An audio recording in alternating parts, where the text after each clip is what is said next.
What if Cersei and Tommen drank the Nightshade before Tywin arrived? Olenna Tyrell's entire plan required a sweet little brother for Margaery to marry after Joffrey dies. He's already in the ground, so Margaery has to survive 11 months married to the monster instead, diffusing him daily, while Tywin Lannister, who despises the boy, spends a year secretly keeping him alive. Let's get into it.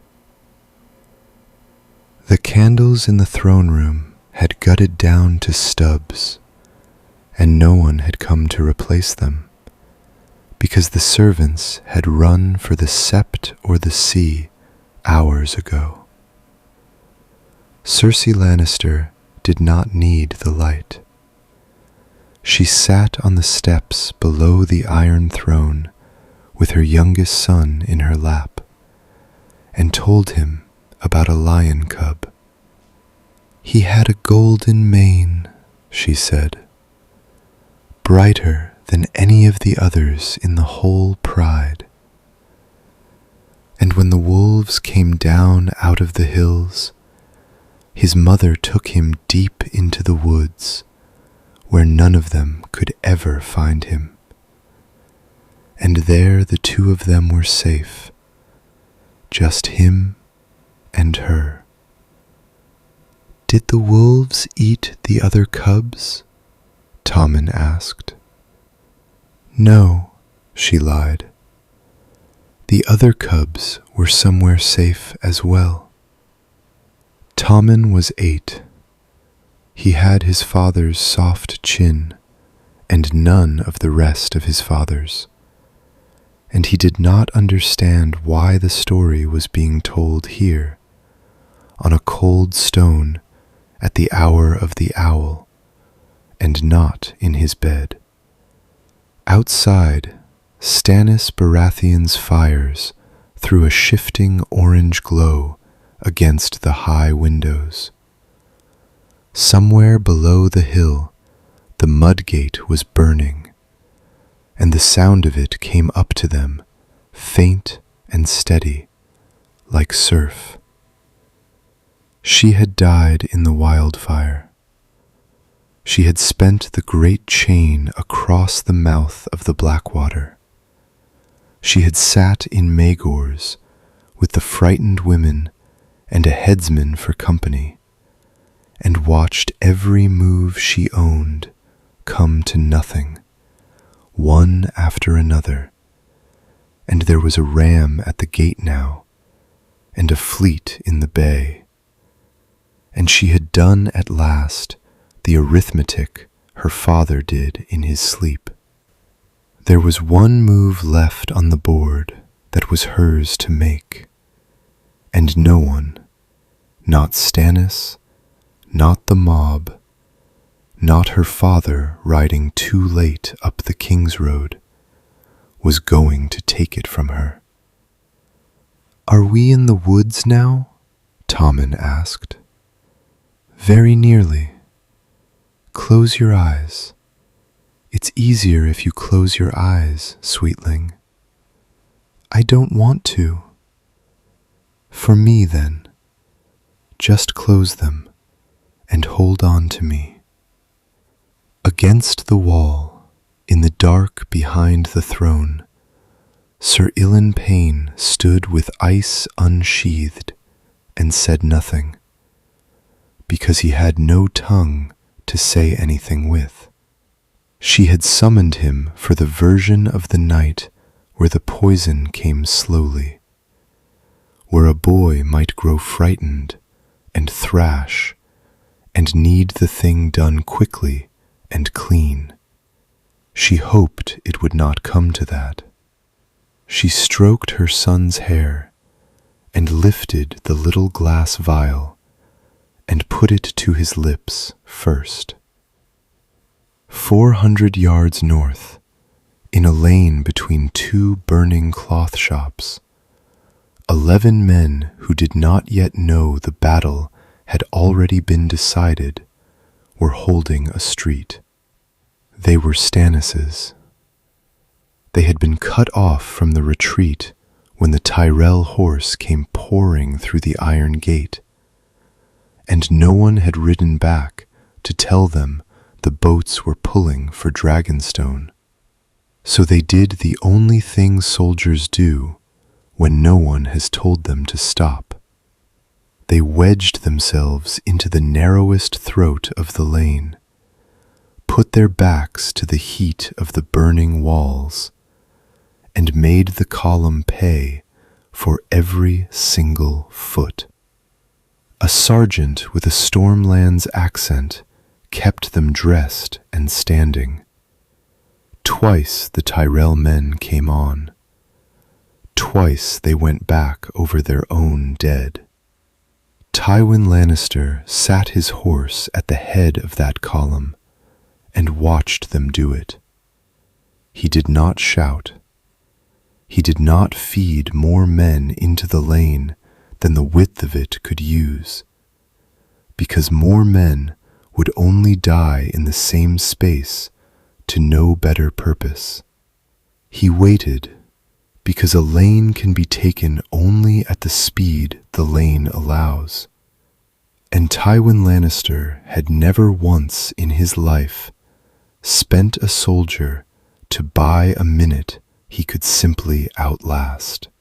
It cost him 1 minute and 11 seconds. He did not know that yet. He would come to know it, and he would never say it aloud. Not to Tyrion, not to Jaime, not to the Septon who buried them. When the lane fell and the road up to the Red Keep opened, he rode through his own victory with the words already sitting in his mouth. He had carried them since the Rose Road, turning them over these 3 days like a coin worn smooth. The battle is over. We have won. He would say them to his daughter. She had held the city for him, in her fashion, through a long and ugly night, and she would want to hear it from him, and not from some herald bawling it out on the steps. The guards put their shoulders to the great doors, and the doors went back. Tywin came through them and stopped. His daughter was on the floor at the foot of the Iron Throne.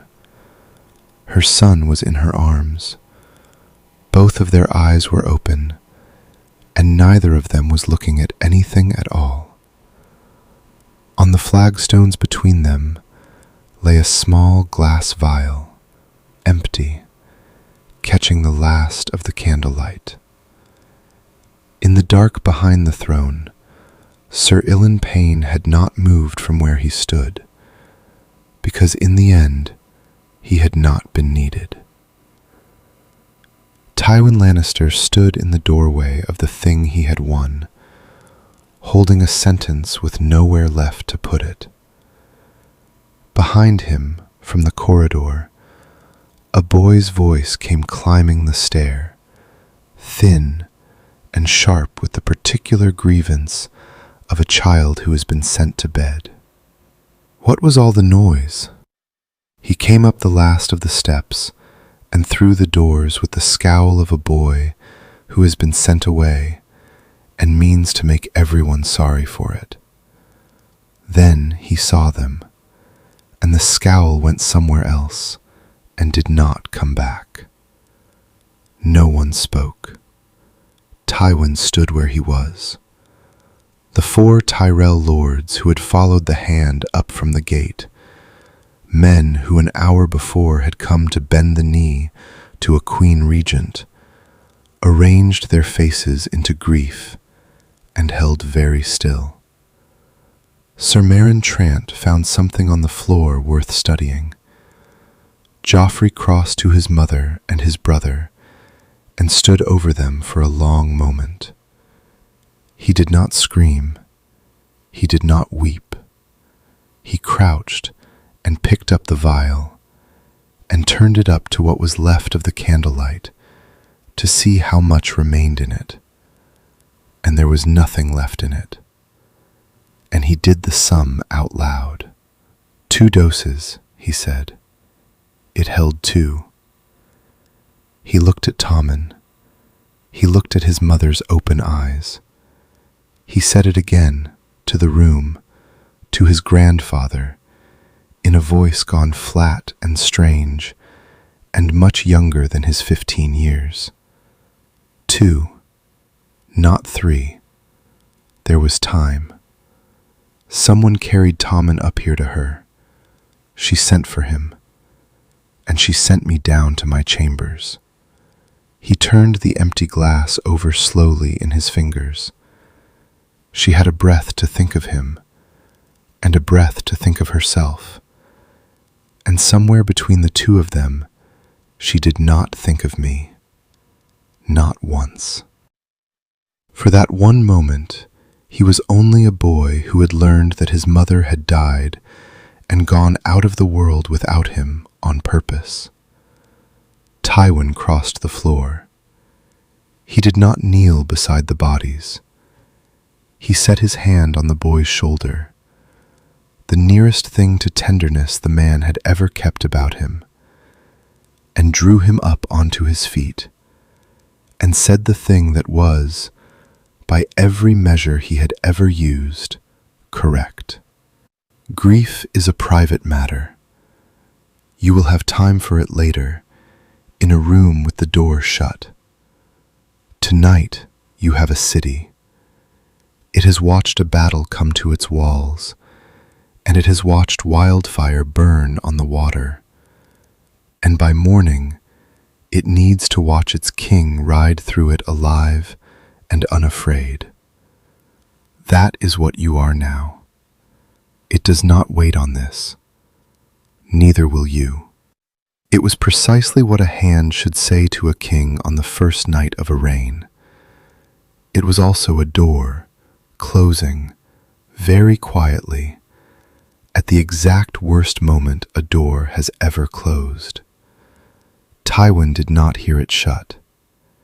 He had never once in his life been able to see a door he had not built with his own 2 hands. So the boy obeyed. At dawn, Joffrey Baratheon rode down through the Hook and along the muddy way in cloth of gold. And he waved, and he smiled, and he was charming in the particular way he could be when there was a crowd in front of him, and nothing in it yet to refuse him. The small folk who had spent the night cowering under Stannis's fire came out into the ash and the wet and cheered a boy king who had lost a mother and a little brother in a single night. Women wept for him in the street. Tywin rode a length behind, watching the faces watch the boy, and let himself, for the length of one avenue, be satisfied. That evening, the king sent down to the black cells for the 11 men who had held the lane below the Hook. He had learned, somewhere across the long, charming day, whose 11 they were. That these were the men who had made his grandfather 1 minute late. The reason great Tywin Lannister had come to his daughter's body 60 seconds after her body had ceased to matter. Joffrey did not put it to himself in those terms. He knew only that there had been men who had made him wait, and that a king does not have to wait, and that he was, at last, and gloriously, permitted to say so. What he did to them in the yard that night, Sir Meryn Trant would not afterward describe. and Sir Meryn Trant had a strong stomach for the king's amusements.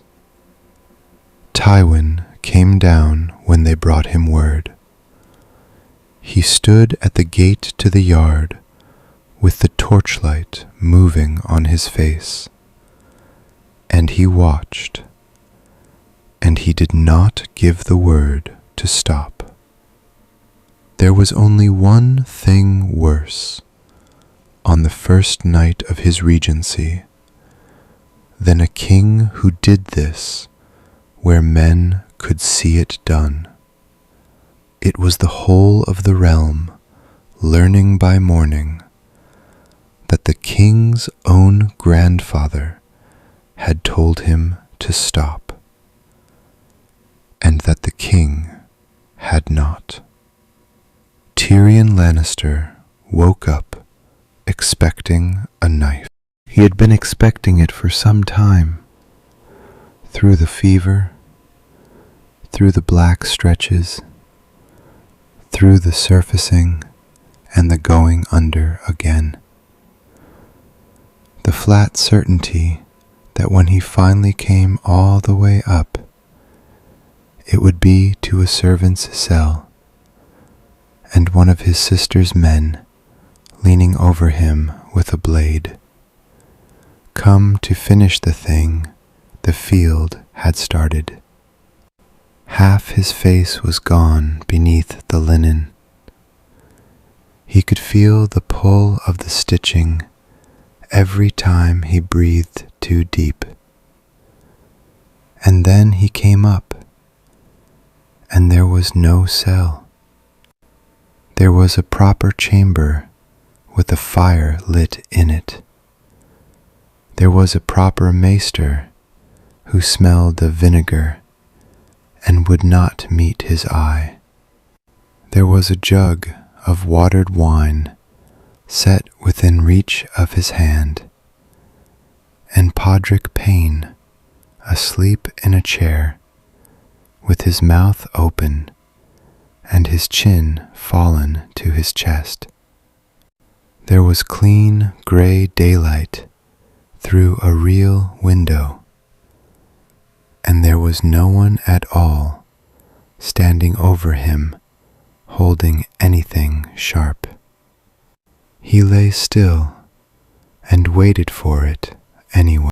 A full day he waited, through the maester's visits, through Pod's clumsy, grateful, apologetic fussing over the pillows, waiting for the door to swing open on the thing he had built his whole homecoming around. It did not open, and that was, in a way he could explain to no living person, worse than the knife would have been. The one who had wanted him dead was dead. He had survived by outliving her, which he was slowly learning was not at all the same thing as being wanted alive. His father told him on the second day, standing, because Tywin Lannister did not sit at sick beds. He said it the way he said everything, without a single wasted syllable, and without a single soft one. Jaime was a captive of the Starks, and sworn besides to a white cloak, and would inherit nothing. Cersei was dead. Therefore Tyrion was heir to Casterly Rock, and would serve as hand of the king in all but name, while Tywin governed the boy who wore the crown. All of it was delivered in the time most men take to say, "Good morning." He did not say, "I was wrong about you." He did not say, "You held the city while I sat idle on the Rose Road." He did not so much as mention the black water, not the chain, not the wildfire, not the wound that had laid open half his son's face. And Tyrion lay there and understood, with a clarity sharper than any of the stitches, that he had just been handed the one thing he had wanted his whole life for the single reason that made it worth nothing at all. There was no one else. That was the whole of it. He had not been chosen over Jaime, or over Cersei, or over anyone.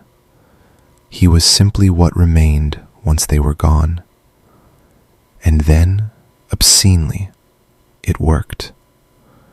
Tywin governed and Tyrion administered, and with no Cersei to countermand an order out of spite, no Cersei to pour poison into the king's ear in the small dark hours, it was the best government King's Landing had known in 20 years.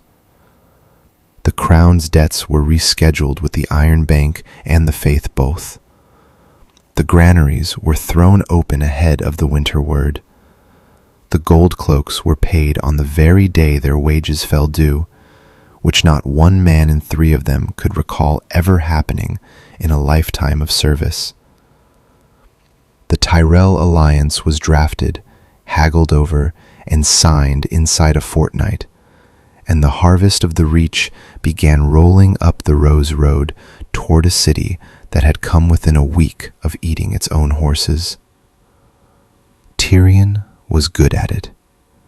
He was better at it than any man at that council table save his father, and his father knew it, and would sooner have swallowed the hand's chain link by link than say the words aloud. Tyrion told himself he had no need to hear them. He was lying, and he knew he was lying, and the work was very nearly good enough to cover over the sound of it. In the 4th week, Tywin laid a marriage contract flat upon the council table and turned it so that his son could read the name written at the head of it. Marjorie Tyrell. Tyrion looked at it, and for the first time since the field, he felt something a good deal colder than dread. He was the only man at that table who had spent a full year at close quarters with Joffrey Baratheon. He was the only one who had watched the boy work when there was no crowd to perform for and no mother's hand to hold him back. And he knew, precisely and entirely, what it was they were preparing to wrap in a white maiden's gown and lead across the sept and hand up to that smile. The Queen of Thorns came to court a week later to inspect what her granddaughter was buying, and it took her one afternoon in a garden and one long supper to learn the thing the rest of the realm had needed 3 years to work out. She did it the way she did everything, which was by putting short, harmless-sounding questions to frightened people and then listening very closely to the pauses in between the words. She had Sansa Stark walked out among the fig trees on the pretext of choosing cheeses for the wedding, and she watched the girl the whole slow length of the path. And when at last she asked her plainly what manner of husband the king would make, she watched Sansa's hands and paid no mind at all to Sansa's mouth. He is gallant, Sansa said, and so handsome, and gracious to me, always. Oh, you poor thing. You think we're being overheard, out here among the greenery. Olenna patted the bench beside her. Sit down next to an old woman. The Tyrells are a great deal harder to shock than you have been taught to fear. Tell me the truth about him, and we'll eat some cheese while you do it, and no one alive will ever know you did. Sansa Stark, cornered gently under a fig tree by the first living person in 3 years to ask her a question and then actually wait for the answer, told her the truth of it in a voice that shook from the first word clean through to the last. Olenna listened to every part of it. She thanked the girl kindly and squeezed her cold hand and had her walk back inside before her own face could give anything away. Then she climbed to her rooms and did the thing she always did with a hard fact, which was the arithmetic. And the sum would not come out. She had run this same problem 100 ways on the long, dusty ride south, and every single time it had resolved to the same clean, elegant line, because it was a line she had drawn herself. The boy dies at his own wedding feast, in front of 500 witnesses, of a thing that looks to all the world like the hand of the gods. The crown passes down to the soft, sweet, biddable little brother. And Marjorie, a queen already, a wife already once over, simply marries that one instead, and rules through a boy she can raise up like a favorite hound. And House Tyrell holds the Iron Throne with not 1 inch of the monster still fastened to it. That was the plan. It had always, from the very first, been the plan.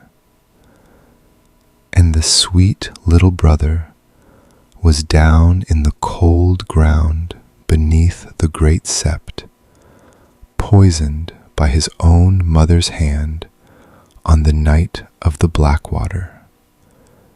And there was no living soul left to set upon the throne after Joffrey Baratheon, but a girl of 12 down in Dorne, betrothed to a Martell, warded in a Martell's house, no Tyrell's anything, and never once going to become one.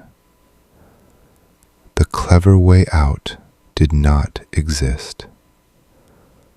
For the first time in 40 years, Olenna Tyrell had walked all the way down to the floor of a problem and found no trapdoor cut into it, no loose stone, no third door standing open in the dark.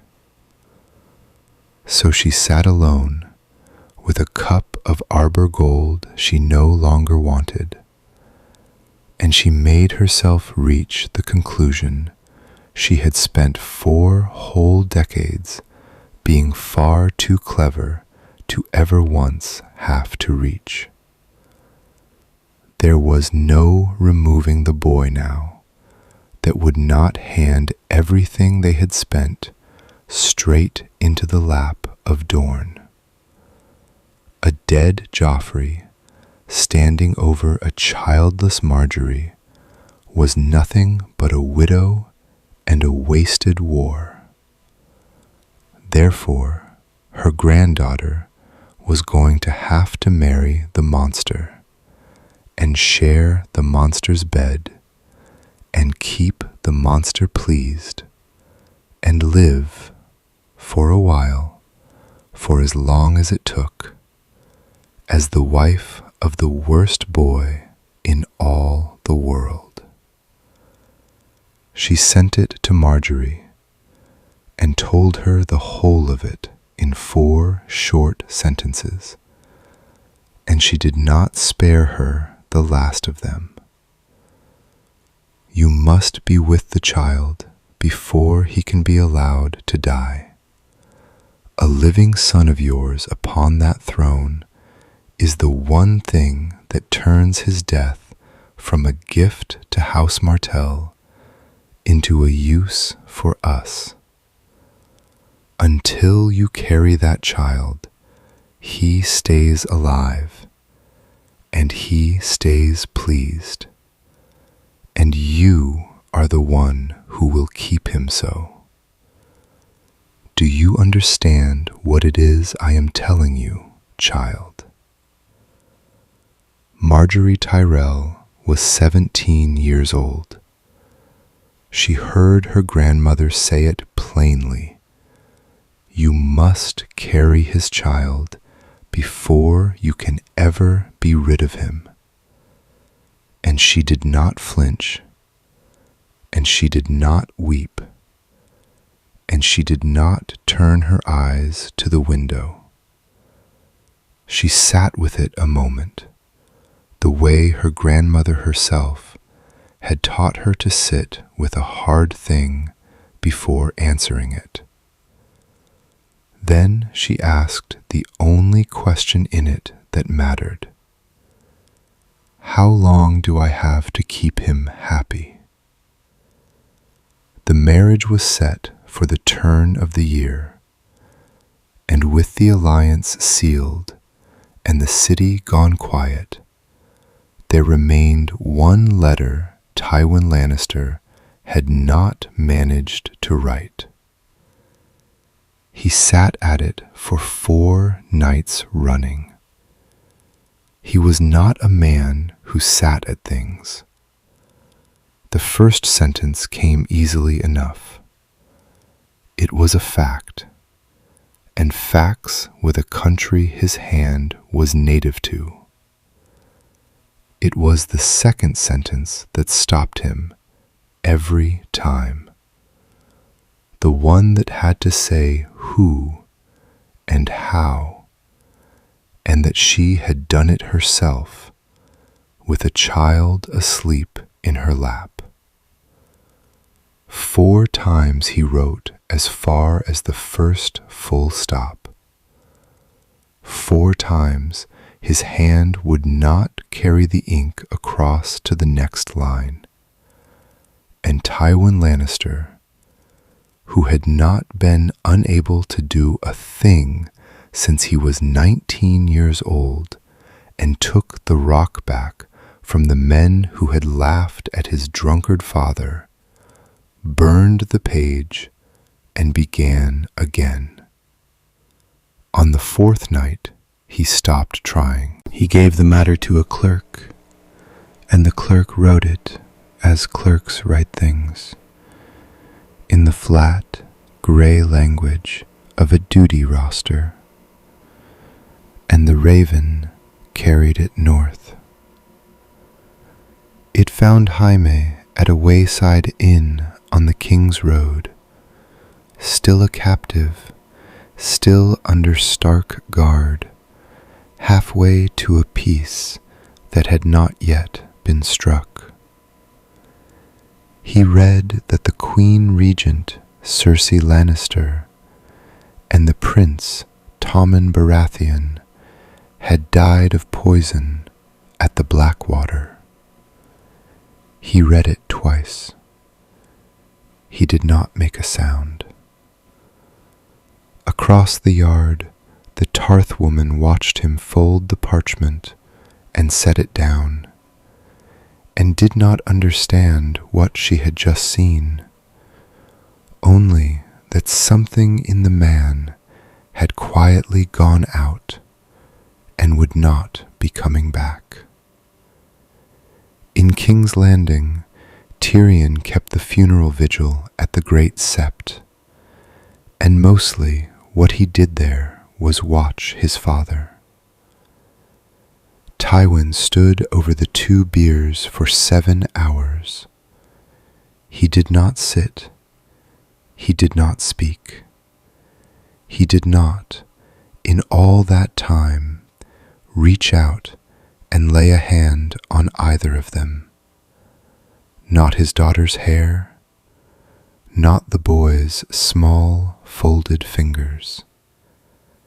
He stood, straight-backed, at parade rest, before the bodies of his child and his grandchild, and his face did not change once across the whole of the night. And Tyrion, from the shadow of a pillar, understood slowly and terribly that he was not looking at coldness at all. He was looking at grief. This was the shape it took in Tywin Lannister, a thing indistinguishable from 6 feet away from a man standing over a granary and counting sacks. It very nearly undid him. He came within a single breath of crossing the floor and saying to his father some small human word for the size of the thing, a sentence neither of them had ever once said to the other in all their lives. Then Tywin turned from the biers and saw him, and said, without preamble, in a perfectly level voice, "Have the Stark girls' marriage contract drawn up before the moon turns. The North still wants a hand kept on it. Winterfell will not hold itself." Tyrion closed his mouth. He understood that his father had spent 7 hours standing over his dead daughter, thinking about the Riverlands. Jaime Lannister came home in the spring. He came up the King's Road and in through the Lion Gate, a captive released into a peace. And the man who rode in was not the man who had ridden out to war. There was a leather cup laced over the place where his sword hand had been. There was a large, plain woman of Tarth riding 2 steps behind his horse, watching him the whole way, the way you watch a man walking too near a ledge. And behind his eyes there was nothing at all, because everything Jaime Lannister had ever done, every oath he had broken, and every man he had put down, and every long mile of that road home, he had done it for one single person. And she had been 4 months in the ground before ever he crossed the Trident. His own feet carried him into the throne room. He looked at the base of the Iron Throne, at the patch of pale flagstone where they had told him she had died. He looked up at the throne itself, where his son Joffrey now sat, sprawled and bored. He looked at the smaller chair beside it, standing empty, where his son Tommen would have sat. And there was not one word of any of it that he could say aloud. Not the grief, not the sons, not her name, not now, and not ever. Because he wore a white cloak, and to the whole of the 7 kingdoms, he was only their uncle. Tywin found him standing there. He looked at his eldest son, whole and upright before him, for the first time in 2 years. The ruined hand, the hollowed face, the wreck the long road had made of him. And he opened his mouth, and out of him came the truest thing the man owned. "Good. Take it off. You're my heir." He did not answer in the throne room. Tywin took him up to the solar for that, away from the boy on the chair and the pale patch of floor, and poured 2 cups of wine with his own hand, which was a thing Jaime had seen him do perhaps 4 times in his life. Casterly Rock, Tywin said, the wardenship of the West. O wife, you may have your pick. There is not a house in the realm that would refuse it. Sons of your own, your name is back. He set a cup down where his son could reach it. You take off that cloak, and you are Jaime Lannister again, and everything I have built has somewhere to go.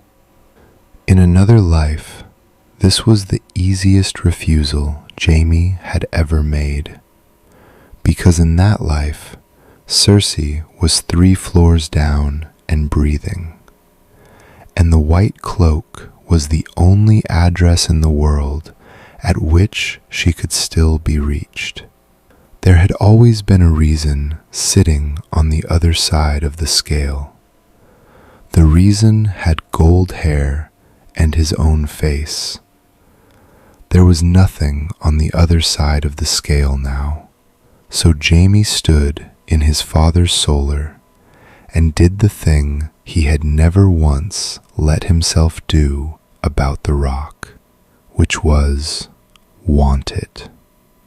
A castle, a wife who was not his sister, boys he could teach to sit a horse, a name that meant something other than the man who put a sword through the king he'd sworn to guard. The whole ordinary apparatus of a life laid out on the table by the one man alive who could give it, and not a single argument left in him against taking it. His hand, his left, his only, was halfway to the cup. Tywin saw him waver, and Tywin, who could read a battlefield at a glance, and had never once been able to read the moment to stop talking, pressed. You have grieved. That is done now. A man does not spend the rest of his... One thing, Jaime said, before I answer. Not the rock, not the wife. He looked at his father. Say her name, out loud. Say Cersei, and then tell me one thing about her that wasn't a use she had. The fire moved in the grate. Tywin Lannister had loved his daughter. He had, it was true. He had not slept a full night through since the doors came open on her. He opened his mouth to answer and reached back across 67 years for one sentence about Cersei that was not an accounting of her worth, that she had been proud, that she had been quick, that she had been his, and every one of them, as it surfaced, was a use, a strength, a liability, a piece, and its position on the board. He could not find the other kind. He had never once owned the other kind. He said nothing, which was the truest answer he had ever given anyone. Jaime nodded slowly, as though something had been confirmed that he'd already known, and pushed the cup a few inches back across the desk toward his father. No, he said, I'll keep the cloak. It was not loyalty to the Kingsguard. He had shredded that oath years ago, and never lost a night to it. It was the last thing he would ever get to do for her, and he did it by refusing to become the one thing he could not forgive, the thing that had stood over her body for 7 hours, thinking about the Riverlands. He would not let himself be the man who could turn Cersei Lannister into a wardenship. Let one person in all the world decline too. Tywin did not rage. Jaime had braced for it out of old habit, and its absence was worse, because a man who rages has at least been denied a thing he wanted. Tywin only set his own cup down and looked at his son a moment, the way you look at a road that has washed out in the night, and then turned, that same hour, to the last piece still standing on the board. He named Tyrion heir to Casterly Rock before the small council the next morning. Tyrion had wanted this since before he had the words for wanting. He had built 100 versions of the moment as a boy. He stood in the chamber and heard it read aloud and watched Tywin's face the whole while. And there was nothing in it, not resentment, not reluctance, not even distaste. Nothing at all, because it was not a decision. It was what was left after the decisions, once the names above his had been crossed through.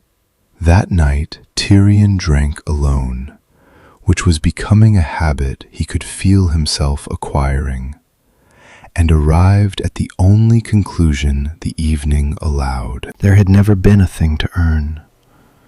He had spent his whole life trying to get through a door, and there was no door. There was a ledger and a column of names, and he had simply been the last one left, uncrossed. The rock was not a gift. It was a subtraction. They married in the great sept of Baelor before 700 guests, and then they fed them. 77 courses. The number was Mace Tyrell's notion, and everyone pretended it was clever. There were doves baked into a pie the size of a cartwheel that burst up in a white panic when the king opened it with his sword. There were singers and tumblers and a bear that danced badly. There was wine in a red and gold river, and the boy at the high table drank it and drank it and drank it. And Olenna Tyrell sat through every minute of it with her hands folded in her lap and did not do the thing. That was the whole of the day, if you were one of the 3 people in the hall who understood what you were watching. Every course was a course where it could have happened. Every cup the king lifted was a cup it could have been in. Tyrion, seated where a Hand's dwarf son is seated, watched the Queen of Thorns watch her granddaughter's husband pour poison down his own throat all night long. The poison she had not put there, and understood that the loudest sound in a room of 700 singing, screaming, drunken people was a murder that refused to occur. Joffrey found his uncle at the table and made a game of him, the way he always found the smallest man in any room and made a game of him. He emptied a cup of wine over Tyrion's head and called it a christening, and the hall laughed the way halls laugh when a king makes a joke. Tyrion sat in the wine, wiped his eyes, and took it, because there was a girl in white at the boy's side who needed the king's mood to stay in the game and not curdle into something with an edge on it. The boy drank until he could barely stand and did not die, and was carried up to his bedding alive. Dorne had come to the wedding. Prince Oberyn Martell had come to the wedding, alive, unmarked, with no crippled dwarf to defend in a trial, and therefore no mountain waiting to put a thumb through his eye. And he spent the feast doing the thing he had ridden 1,000 miles to do, which was stand at Tywin Lannister's shoulder and be charming. "Such a lovely bride," Oberyn said, watching Marjorie move through the hall. "So young. Half the realm is in love with her already." He sipped his wine. "There was a princess once who married into a great house, you know. Elia, my sister. She was lovely too. People forget her name, though. I find I must keep reminding them." He turned, pleasantly, to the hand of the king. "Elia, say it back to me, so that I know you have it." Tywin looked at him. "The Red Viper," he said, in a voice with less in it than a line of accounts, "has had a great deal of wine."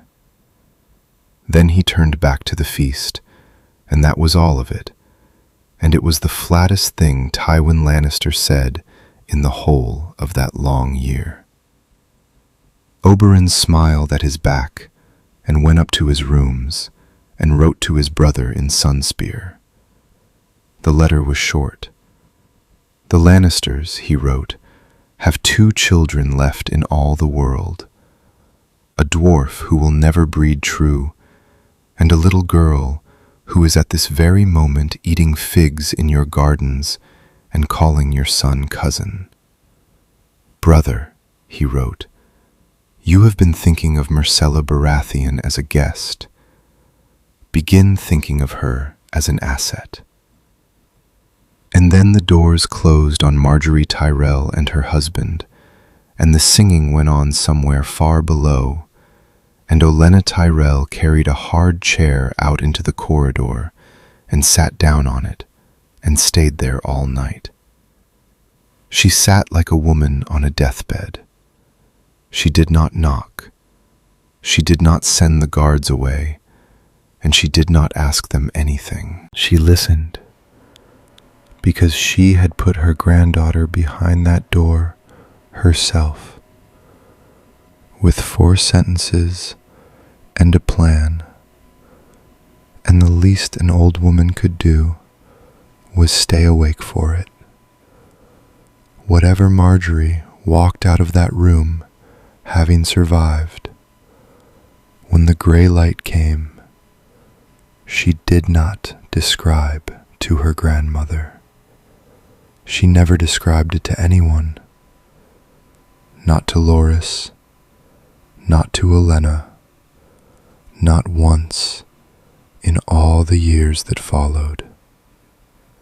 She stepped into the corridor and saw the old woman on the chair, and reached up and straightened her own hair, and smiled.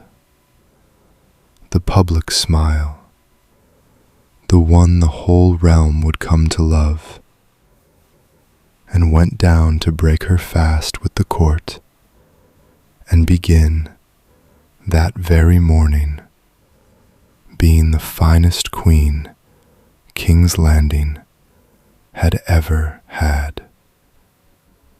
And Olenna Tyrell, who had looked upon every terrible thing a long life had to offer, without once flinching, who had buried a husband and outlived her cleverer children, and stared down kings, looked away.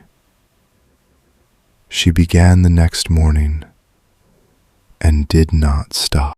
From the outside, it looked like a young queen falling in love with her people. She took the king down among the small folk who had cursed his name a year before, and stood beside him while he handed bread to widows, and taught him to wave the way she waved, and the widows wept and blessed him. She praised his crossbow until he burned to show it to her, then asked him to teach her, and stood in the yard clapping while he shot, so that the yard was where the crossbow got used, and not the black cells. It was not charming. Up close, it was a woman diffusing a device with her bare hands every single day, first thing in the morning and last thing at night, finding the boy something to be praised for before he could go find something to be cruel to, filling his hours so full of adoration that no gap was left in them for the other thing. It worked. That was the unbearable part of it. It was working, and it was costing her. You could see it if you knew where to look, and her grandmother knew where to look. Marjorie Tyrell was spending the whole of herself on the task. Every ounce of charm, every reserve of patience, every private hour she owned. And she was 17, and a day was coming when she would reach in for more and find the drawer bare. Because there was a thing underneath the boy now that had not been there before the Blackwater, and it was not grief, and it was not his mother's absence. It was a number. 2 doses. He had done that sum on his knees on the throne room floor, and it had taught him, at 15, the organizing fact of his whole life, that love was a finite thing, that it ran out, and that when it ran out, the person holding it gave the last of it to someone else and forgot you had ever been there. So he tested her ceaselessly. It was not quite that he wanted to hurt her. It was that he needed to find the place where she stopped, because everyone stopped, because the one woman on earth who was supposed to be incapable of stopping had drunk poison with his brother in her lap and spared him not a thought. He pushed Marjorie toward that edge over and over, a cruelty here, a small humiliation there, watching her face for the flinch that would mean he had reached the bottom of her. And Marjorie, who was cleverer than every living soul in the story save the old woman on the chair, understood precisely what he was doing. So she made the most dangerous decision of her short life. She did not stop. She met each test and absorbed it, and came back the next morning with the smile whole, and gave the boy the one thing more frightening to him than any defiance, which was a love that showed no sign of having a floor. At the small council, a report was read on the rising popularity of the Queen, the crowds, the blessings, the songs already sung about her in the wine sinks. Nace beamed, Pycelle burbled, and Tywin Lannister watched Olenna Tyrell's face while it was read, and did the whole of the sum in about 4 seconds. The Tyrells could not profit from a dead Joffrey unless there was a Tyrell to sit on the throne after him. There would be no Tyrell to sit on the throne until Marjorie bore a son. Therefore, the Queen's charm, her patience, her daily diffusing of the boy, was not affection and was not policy. It was a clock, running down toward a single date, and the date was the day she was with child.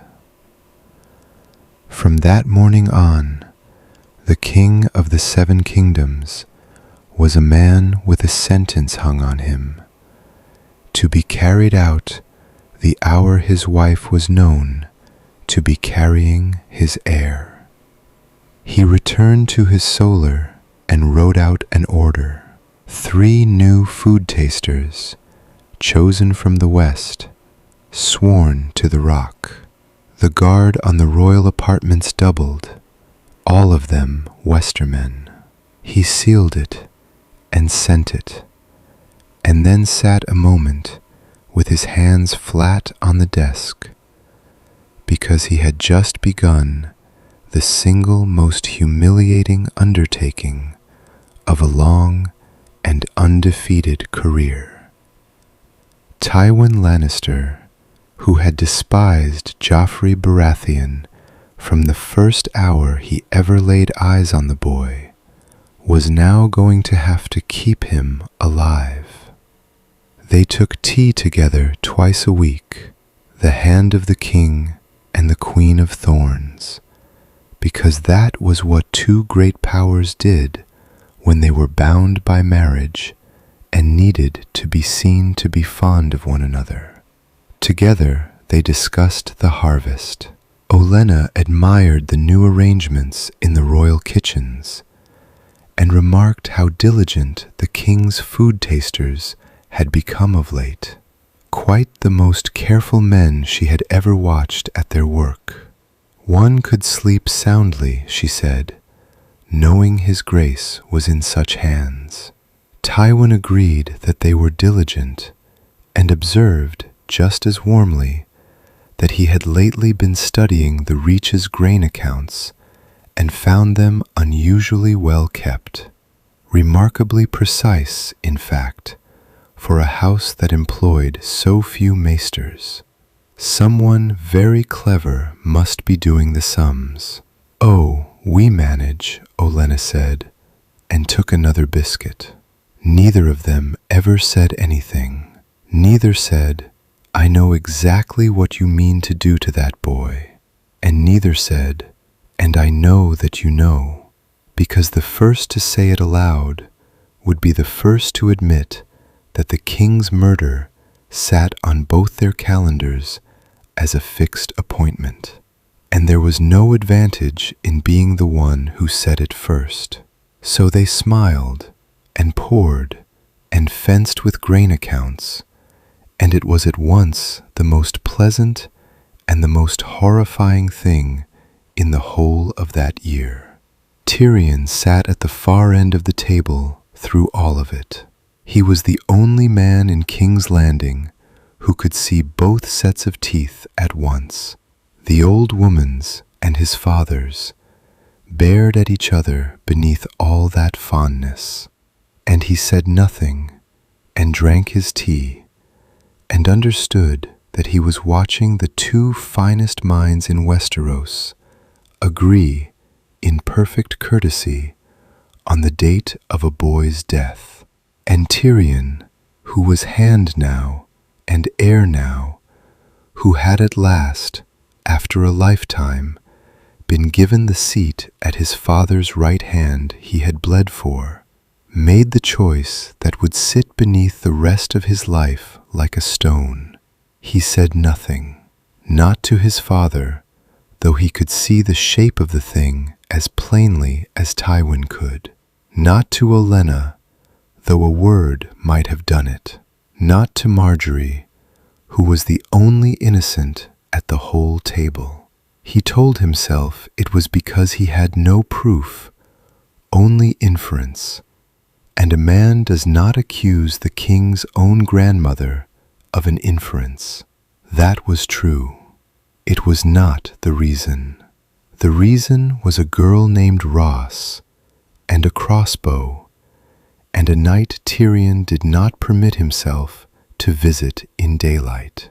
The reason was that he had watched Joffrey Baratheon do things that could never be undone, and that somewhere down in him, in a room he kept the door shut on, there lived a small and patient wish that Joffrey Baratheon would die, and that if the gods and the Tyrells between them meant to arrange it, Tyrion Lannister was not going to be the man standing in the doorway. Varys, who missed nothing, watched the hand of the king say nothing across 3 separate T's, and did not remark on it, and filed it away with the rest of what he kept.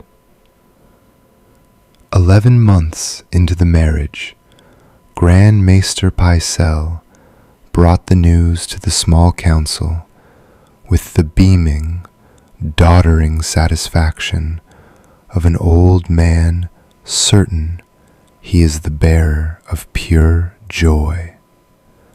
The queen was with child. At once the table came apart with delight. Mace Tyrell wept openly into his beard and had to be pounded on the back. Pycelle burbled about the strength of the royal line and the blessings of the mother. Joffrey preened and accepted congratulations and looked, for once, almost like a boy on his name day. Tywin Lannister, at the head of the table, did not move a single muscle of his face. At the foot of it, Olenna Tyrell did not move a single muscle of hers. And across the whole cluttered length of it, over the weeping and the burbling and the boy's bright, ruined smile, the two of them looked at each other for exactly as long as it took to confirm between them that the clock they had both been pretending not to hear had just begun to run. Then they turned back at the same instant and smiled at Mace and told him what a very great grandfather he was going to be. Tywin did it the way Tywin did everything, which was completely. The king's food was prepared by Lannister cooks in a Lannister kitchen behind a Lannister guard and tasted twice before it left the room and once more before it reached the king's hand. The king's wine was drawn from casks sealed with Tywin's own seal and broached before a witness. The king's chambers were held by Westermen who had marched up from the rock and had never in their lives so much as spoken to a Tyrell. The king did not attend a feast, a hunt, or a service that his grandfather's men had not searched him into first. Joffrey, who had never in his life been guarded by anyone but his mother, was at first delighted by all of it, the fuss, the tasters, the vast confirmed importance of his own person. And then, slowly, across a season, he was not delighted at all, because it was a cage. He was 15, and he had begun to notice things, and the thing he noticed most was the way his grandfather looked at him down the length of the council table. Not with hate, which the boy could have understood. Not with love, which he had stopped expecting. Tywin looked at him the way a builder looks at a load-bearing wall, a thing of no beauty and no affection, on which the whole house happens to rest, and which must therefore, tediously, be kept from coming down. And Olenna Tyrell, who had spent a season watching the cage go up, bar by bar, found the one seam. It was not a kitchen, and it was not a cask, and it was not a guardsman who could be bought, because Tywin did not employ guardsmen who could be bought. It was Tywin himself. The hand could secure everything the king consumed in private. What he could not secure was what the king demanded in public, before the realm. Because the day Tywin Lannister stepped forward at a great feast and searched the royal cup in front of 700 assembled lords, was the day he told every one of them that the crown could no longer keep itself alive.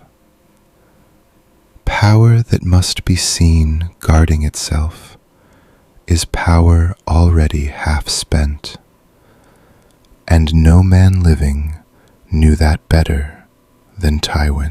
So the one place the king could not be protected was the one place the king most loved to be, up on a dais, in the light, with the whole world watching him drink. Tywin's own reputation was the single hole in Tywin's own wall. Olenna understood this in about a day, and then she did the hardest thing she did in the whole of that long year. Harder than the wedding, harder than the corridor. She waited 4 more months, while the queen's belly grew and the boy strutted, and the cage held everywhere a cage could hold. She sat on her hands and waited for the realm itself to hand her the one occasion Tywin could not refuse. In the 5th month, Mace Tyrell gave it to her. He did it the way he did everything, with enormous pride and no idea at all. He rose at the small council, glowing, and proposed a great public feast, a celebration of the coming heir, the joint future of 2 mighty houses, an afternoon for the whole city to rejoice in the queen's happy condition. He had, he confessed with modesty, already begun to plan the courses. Joffrey seized on it before the words were fully out of his father-in-law's mouth, because Joffrey wanted a crowd more than he wanted anything else on earth, and a crowd assembled to adore him, and the son he was about to have was the finest crowd he could imagine. The court applauded. Pycelle wept a little. And Tywin Lannister sat at that table and understood, with the cold and total clarity that had never once in his life failed him, that he could not say no. He could not forbid a feast in honor of his own great-grandchild without telling the entire realm that the hand feared for the king's life at his own family's table. He could not search the boy's cup upon a public dais without unmaking the crown he had spent his whole life propping up. He had been outmaneuvered, cleanly, completely, in open council, by an old woman who had not said a single word, using a fat fool who did not know he was a weapon as the hand that swung the blow. And there was nothing.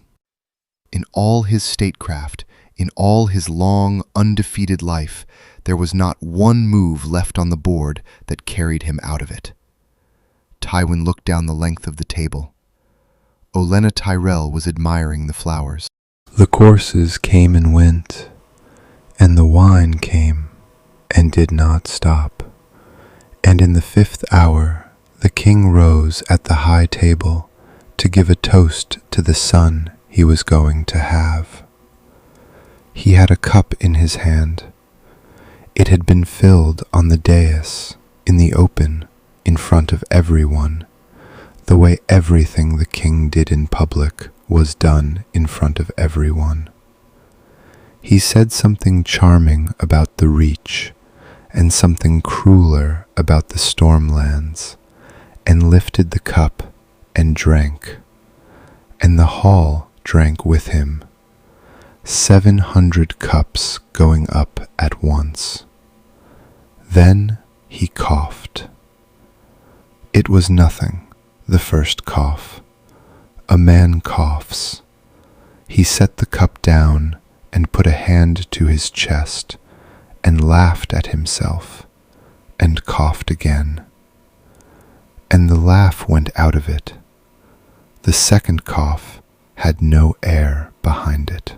He reached for the wine, as though the wine might help, and knocked it, and it went across the white cloth in a slow red spread, and by then the boy was clawing at his own throat with both hands in front of his wife and his grandfather and the assembled lords of the 7 kingdoms, and his face was going a color that faces are not meant to go. 20 feet away, Tywin Lannister came up out of his chair. He had doubled the guard on the royal apartments. He had sealed the casks with his own hand. He had hired the tasters, searched the kitchens, and kept this loathsome, ungovernable, indispensable child breathing for 11 months against every instinct he owned. And he was 20 feet away, across a crowded dais, with a table and 2 lords and a fallen chair between himself and his grandson, and it was going to take him about a minute to reach him. It took him about a minute. He counted it. Some cold clerk at the back of his mind counted it. The way he had once sat a horse behind a burning lane in the dark and counted, because it was the same minute. It was exactly the same minute. Tywin Lannister understood that while it was happening, and understood that there was nothing at the far end of the crossing but a body, and crossed it anyway.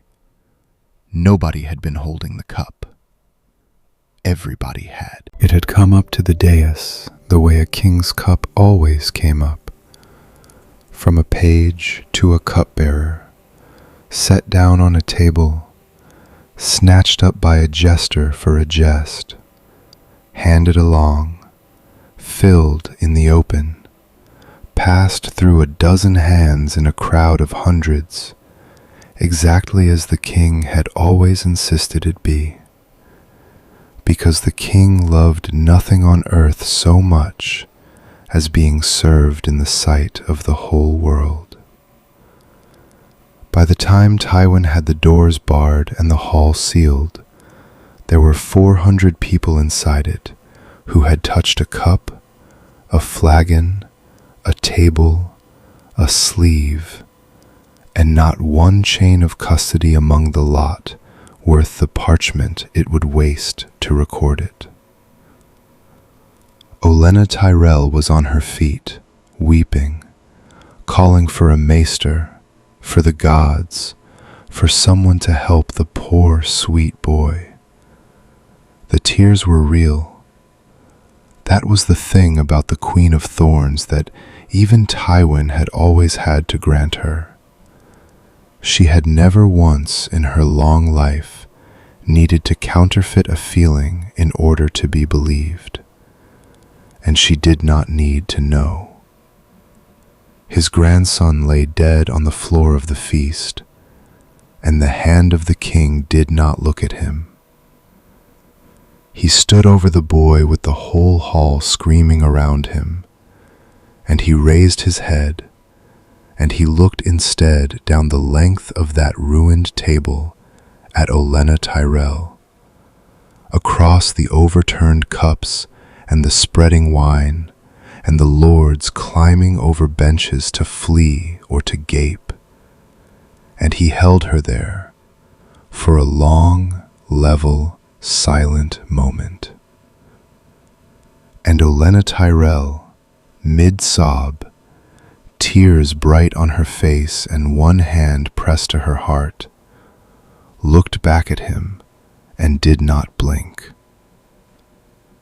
Tyrion stood 6 feet away and watched his father's face, and saw the exact instant the decision was made, saw it land and settle and go permanent behind Tywin's eyes before a single word of it was spoken. He knew what it would be. He had known his father his whole life, and even knowing it, standing over the body of the nephew he had not been able to make himself mourn, Tyrion Lannister could not believe what he was about to watch his father do. He did it in the solar, with the door shut, to Tyrion alone, in about 90 seconds of the coldest reasoning Tyrion had ever heard a living man produce. Consider what an accusation costs. Tywin was not angry. He was never less angry than when it mattered most. To accuse the Tyrells, we must break with them. To break with them, we lose the reach. To lose the reach, we lose the grain that is feeding this city, and the 80,000 swords that are the only reason our banners still frighten anyone, and the alliance without which House Lannister is a rich family in a cold castle, waiting for its enemies to remember where it sleeps. He turned from the window. Set against all of that, one dead boy who could not be governed, and who would have cost us the throne the first year we were fool enough to let him rule alone. Tyrion opened his mouth. He had a whole argument ready. That a king murdered at his own table demanded an answer. That to let it pass was to teach every great house in the realm that Lannisters could be killed at dinner and nothing would come of it. That a reputation was a wall too, and this had put a hole clean through it. It was a good argument. It was, in fact, one of his father's own arguments, turned around and aimed back at him. He was your grandson, Tyrion said instead, because it was the only argument he actually wanted to make. Tywin let that sit a moment. He agreed. And the queen carries another child of our blood, a Lannister on the Iron Throne, with the whole strength of the Reach sworn to keep him breathing. That child is worth more to this house than Joffrey Baratheon was worth across the entire span of his life. He sat down.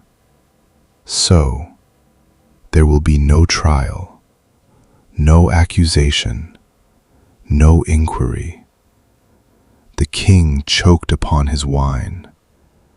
It was a great tragedy. The realm will mourn him, and we will thank House Tyrell for its steadfastness in a hard hour, and we will go on. And Tyrion, who had spent 30 years of his life believing his father's coldness was a wall, a particular wall built stone by deliberate stone to keep one small, unwanted son on the outside of it, stood in that solar and felt the whole architecture of his life come quietly down around him. There was no wall. He saw it all at once, entire, the way you see a whole valley when the fog lifts off it. Tywin was declining to avenge his own murdered grandson, not from weakness, not from grief, not from some flaw a son could name and hate and build a life in opposition to, but because the numbers came out against it, and the numbers were the only God the man had ever knelt to. Every slight he had spent 3 decades resenting, every closed door, every withheld word of praise, he saw now that he had misread the whole of it. Tywin would not have avenged Tyrion. He would not have avenged Jaime, or Cersei, or Tommen, or any soul that had ever drawn breath under the lion banner. Because to Tywin Lannister, there was no such thing as a soul to be avenged. There was a house. There was a ledger. There were names in the ledger, and a name was a quantity, and a quantity was worth precisely what it could purchase, and not 1 copper over. There had never been a door. He had spent his whole life throwing himself against a door painted on a wall, in a house that did not contain the room he had been trying so hard to reach. There was nothing on the other side of it. There had never been anything, anywhere, to earn. So the realm was told the king had choked, and the great sept was hung with black, and House Tyrell was thanked before the court for its steadfast friendship in a season of grief. And at the funeral feast, Tywin Lannister rose with a cup in his hand and drank to his dear friends of the Reach, to the strength of the alliance, to the memory of the poor young king. Olenna Tyrell rose from her place and raised a cup back to him, and the 2 of them drank to one another across a hall full of mourners, over the coffin of a boy they had both wanted dead, each knowing exactly what the other was, and neither able to say 1 word of it. Tyrion drank too. He found that he could. That frightened him more than anything else in the whole of that terrible year. Afterward, he climbed to the walls in the cold and found his brother, and told him all of it, the sum, the solar, the toast. Jaime listened to the end without a word.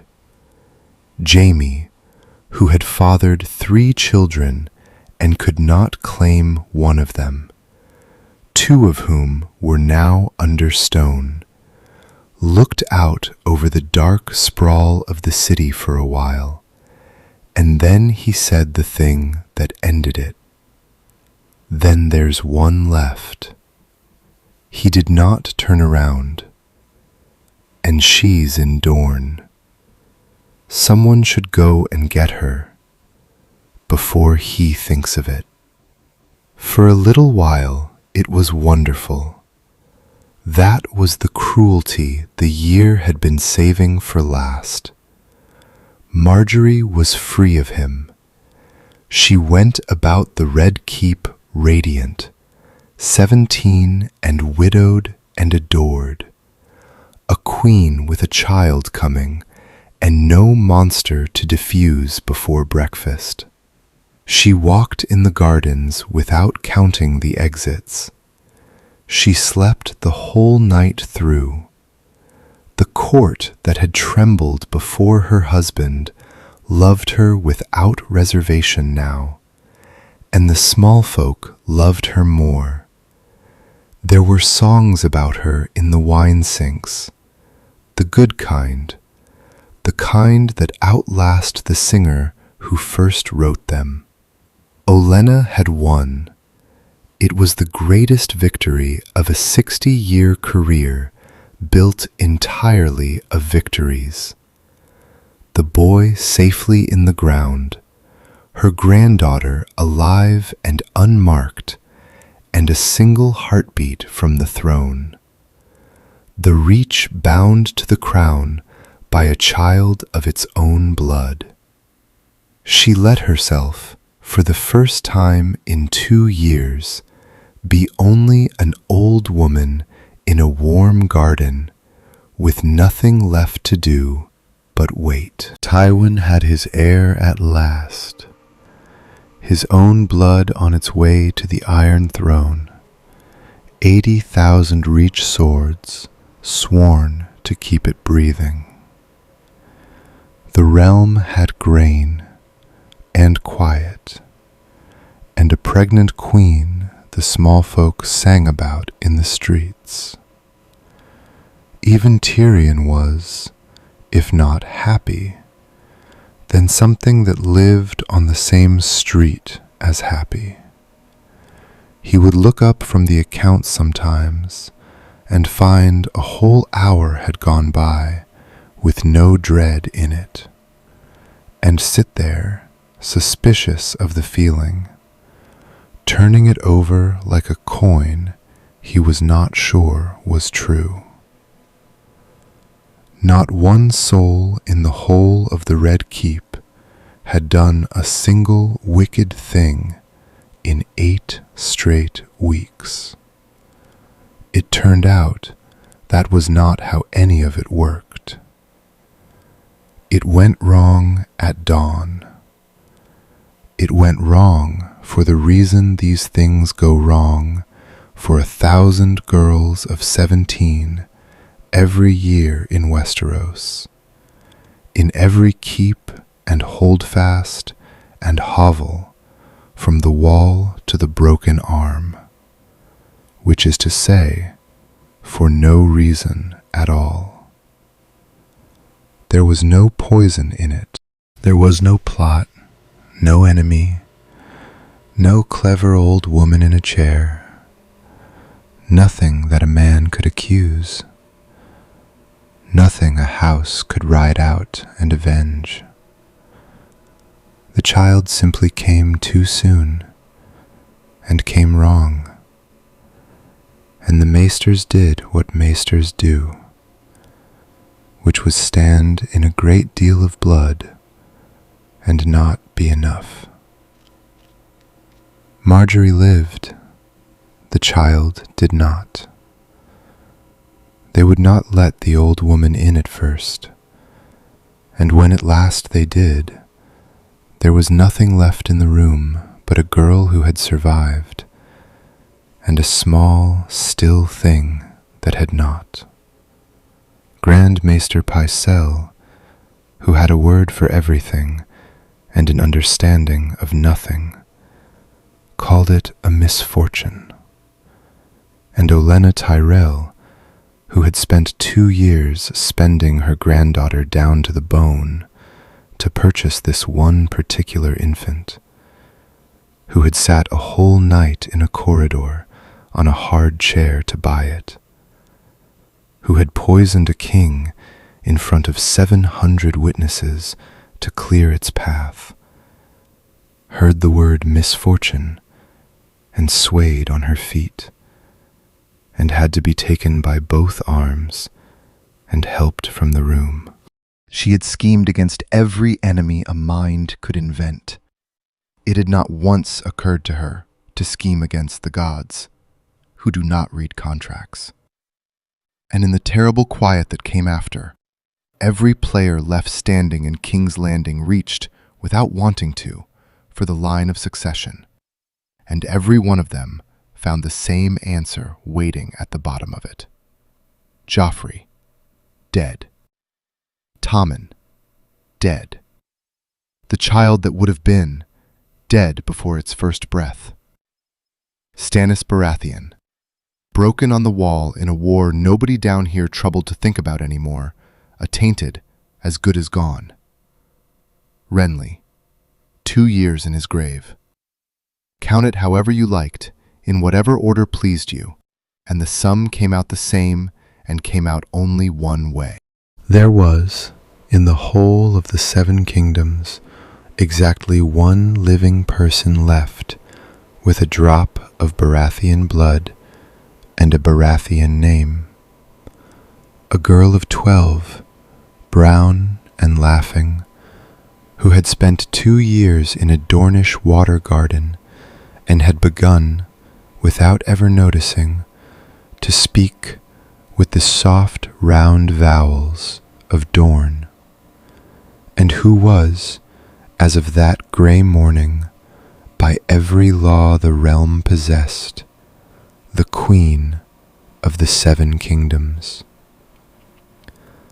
Tywin Lannister read the maester's report once. He set it down on the desk, squared its edge with 2 fingers, and asked the steward to bring him a map of the Boneway. He proposed it at the small council table 3 days later, without so much as a flicker, the way another man might propose an adjustment to the salt tax. The Reach and the Rock, he said, bound now by grief as much as by treaty, ought to be bound by blood as well. Marjorie Tyrell to Tyrion Lannister, heir to Casterly Rock. A son of that match, to stand one day beside the new queen and steady her reign. Lannister on the one side, Tyrell on the other, the strength of the 2 greatest houses in the realm poured together into a single cradle. It was the correct move. Set down cold on the parchment, stripped of every living person it was made of. It was better than correct. It was elegant. It was very nearly beautiful. Olenna Tyrell read it through to the end. Then she lifted her eyes and looked, for a long moment, at the dwarf across the table. The little Lannister who had been hand of the king through every one of the nights her granddaughter had spent learning how to survive a monster, who had known exactly what that marriage was, who had watched it happen and had said nothing to anyone about any of it. She looked at him for precisely as long as it took to be certain he understood that she knew.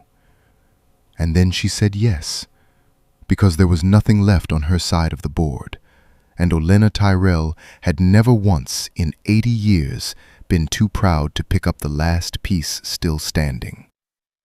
And Marjorie was kind to him. That was the whole horror of the thing. She was not Sansa Stark, who had stood beside him frozen and honest, unable to hide for a single moment how far beneath herself she believed she had been dragged. Marjorie was cleverer than that, and warmer than that, and infinitely worse. She took Tyrion's arm in the sept, as though it were an arm she had chosen for herself. She made conversation. She asked after his work and laughed at his jokes, laughed at the good ones, which was somehow the cruelest part of all, because it meant she was paying attention. She was gracious to him in every particular, before the whole court, without one visible seam. And Tyrion Lannister, who had never once in his life been a fool, understood exactly what he was. He was a price. He was 80,000 swords, paid out in courtesy across a wedding feast. And the girl smiling on his arm was the coin they were counted in. On their wedding night, he sat on the edge of the bed and told her, quietly, that she did not have to do anything, that he would tell no one, that nothing whatever was required of her in that room. And Marjorie looked at him with what seemed like real tenderness and said gently, "I know."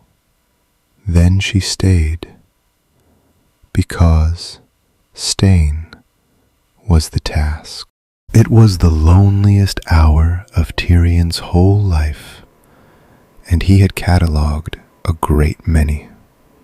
Later that same night, unable to sleep in a marriage bed with a kind stranger breathing beside him, Tyrion rose and went and found his father where he had known he would be, in the solar, awake, bent over the map of the Boneway that had not left his desk in a week.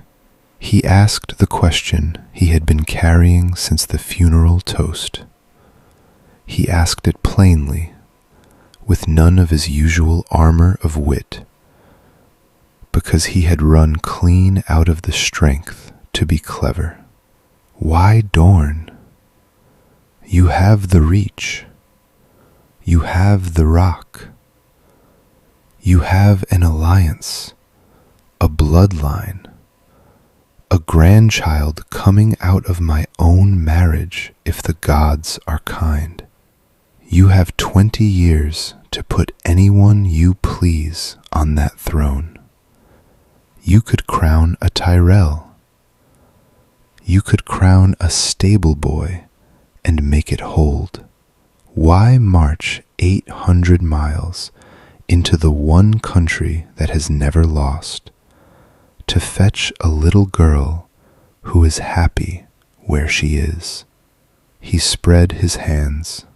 Give me the arithmetic. You always have the arithmetic. And Tywin Lannister looked up from the map, and for the first time in the whole of Tyrion's life, for the first time perhaps in anyone's, he had no answer to give. That was the moment. Not the poison, not the wedding, not the toast, not the empty cradle.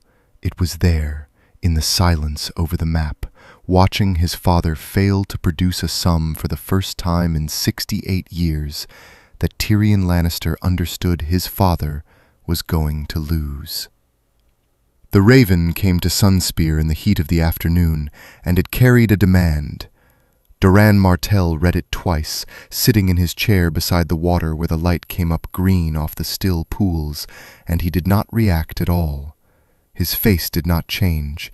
His hands did not tighten on the arms of the chair.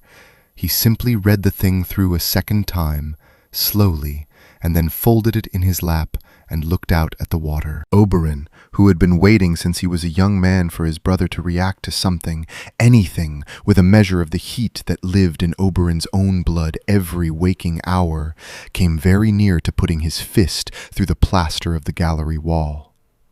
"Well," he said, "what does the great lion want from us now?" Doran was quiet a moment longer. Then he said the sentence he had been keeping in his chest, unspoken since the year 283, since a crimson cloak and a small broken body, and a woman's name that no one in King's Landing would consent to say aloud. "He is asking me for something." The letter did not ask. The letter demanded. The immediate return of the Princess Myrcella Baratheon to the crown, in the flat imperative Tywin Lannister reserved for tax farmers and beaten kings. But Doran had read straight past the words to the fact lying underneath them, and the fact was this. Tywin Lannister had spent 20 years pretending Dorne did not exist, refusing its counsels, ignoring its grievances, declining even to hate it properly. And now Tywin Lannister had sat down and set his seal to a letter to Sunspear. Because Tywin Lannister needed a girl who was, at that very moment, laughing somewhere out in Doran Martell's garden. He did not refuse. Refusing would have handed Tywin something to break. What he did instead was a great deal worse than refusing, and he did it in a letter of such exquisite, unhurried courtesy that a man might read it 3 times over and never once find the knife. Of course, he wrote, the princess would be restored to her loving family.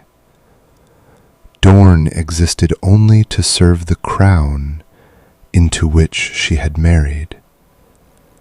He observed merely, as any careful guardian was bound to, that the Queen of the 7 Kingdoms could not possibly be sent up the Boneway, unwed and unprotected, in such perilous times, exposed to every brigand and pretender on the road. And so, purely for her Grace's safety, she had that very morning been wed to Prince Trystane Martell and crowned in Sunspear that same afternoon before the assembled lords of Dorne. Naturally, Dorne would escort its beloved queen to King's Landing the instant the hand had confirmed the customary particulars of dower, household, and precedence, which would take, by Doran Martell's own gentle estimate, several years. And so Myrcella Baratheon was fetched up from the water gardens to be told what her life had become. She was 12. She was brown from 2 years of Dornish sun, and happier than she had been in all her 12 years before it, because 2 years in the water gardens had been kinder to her than 12 in the Red Keep, where she had been a girl in a family that measured its children by their uses.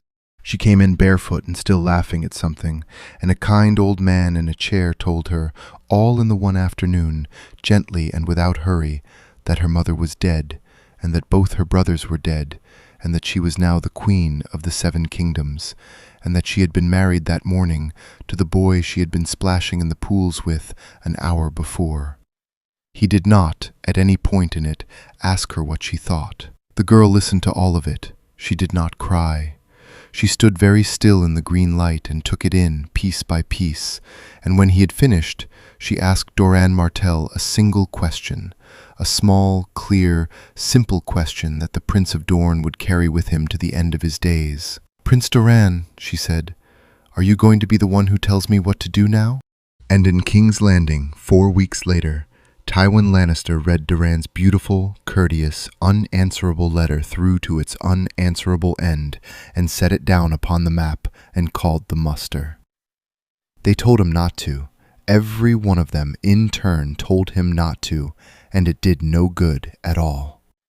Tyrion laid the histories out on the council table like a man dealing himself a losing hand. Aegon the Conqueror had brought 3 dragons down on Dorne and gotten a submission that submitted to nothing.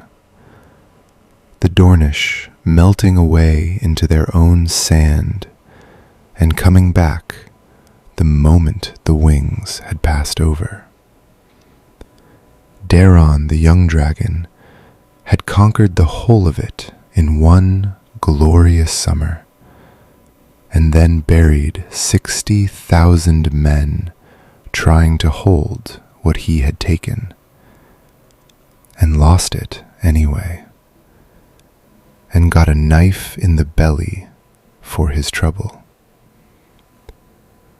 Dorne kept 10,000 spears it had never once needed to raise, because Dorne had never needed to fight.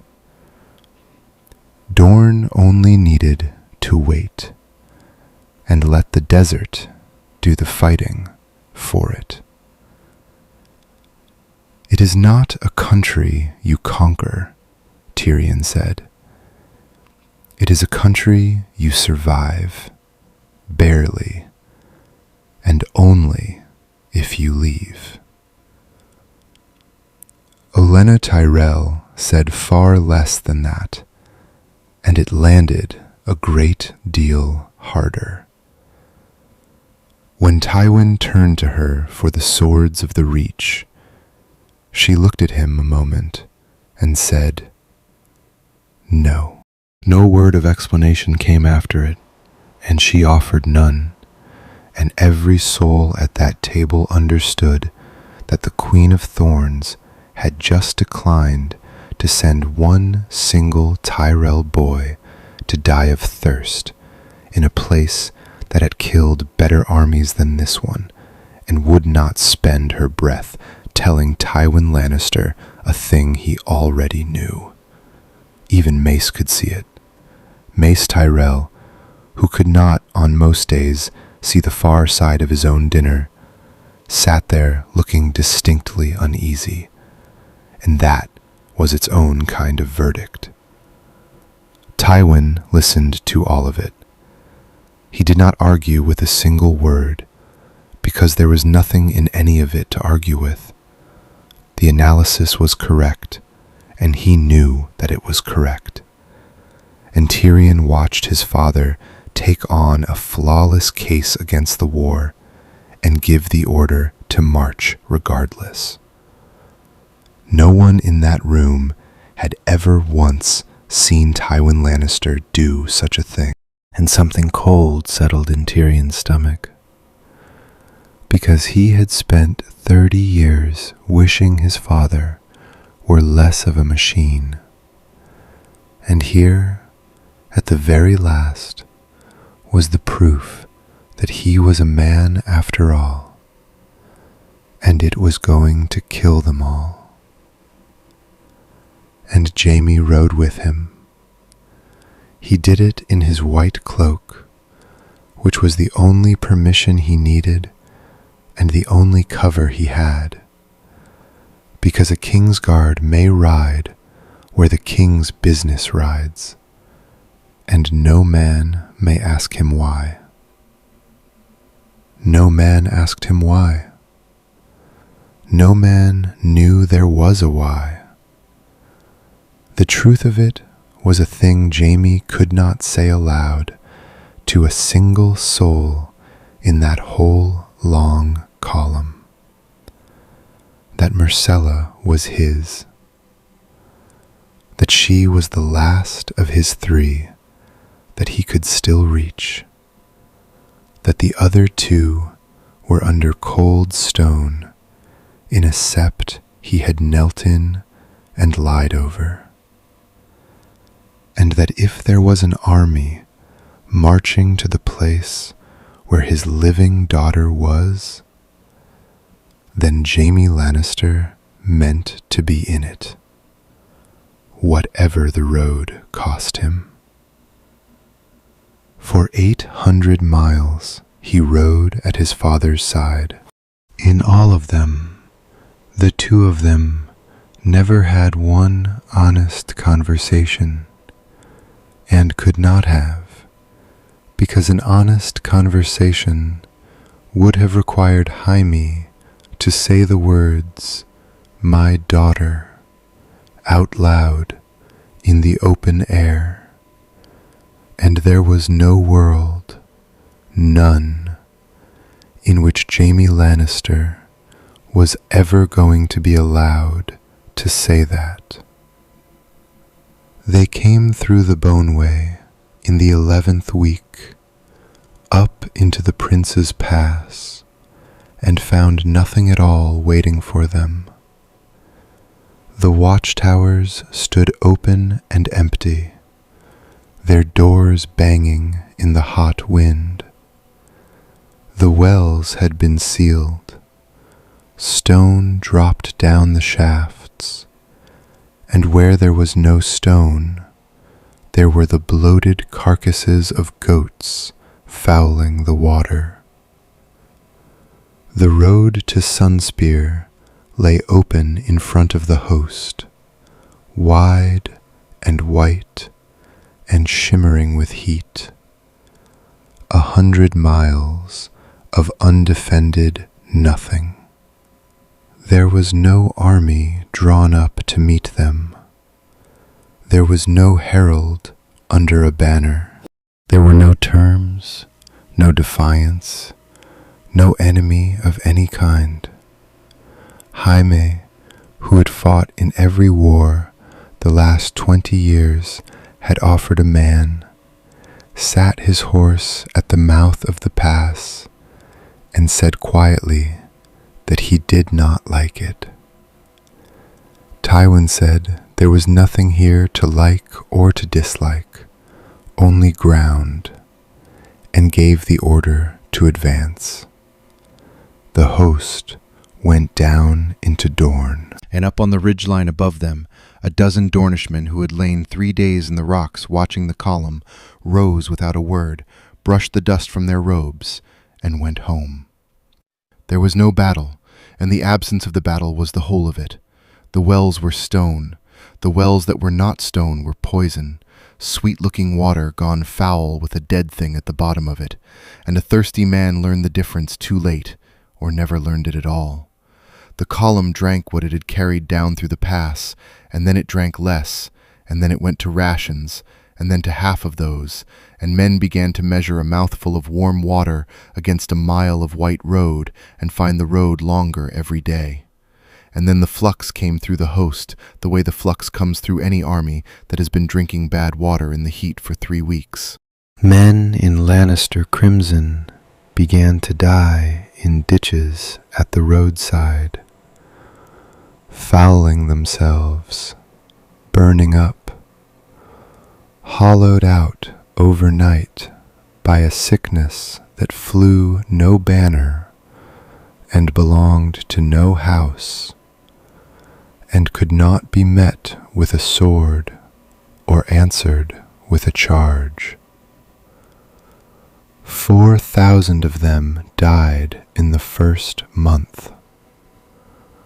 The maesters ran through the little they carried, and then had not even the ritual of the herbs to offer.